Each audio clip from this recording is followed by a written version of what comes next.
When you are searching for the right drone for your needs, it is incredibly important to pay close attention to the type of lens you want to use. First up, there's the ultra-wide-angle lens. This one has a wide field of view.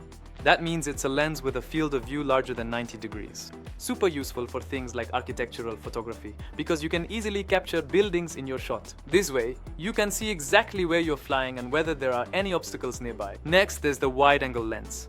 This lens also has a wide field of view, making it perfect for capturing sweeping landscapes. That way, you can snap the most beautiful shots of your surroundings while on vacation.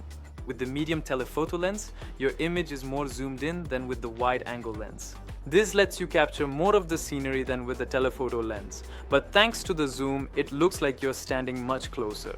The last lens is the telephoto lens. This one is the most zoomed in of the four lenses, perfect to record animals from a safe distance, for example. That way, you don't have to bother them and you still have a good chance of getting a great shot. Do you prefer wide landscapes or are you a fan of detailed shots? There is always a lens that will perfectly suit you.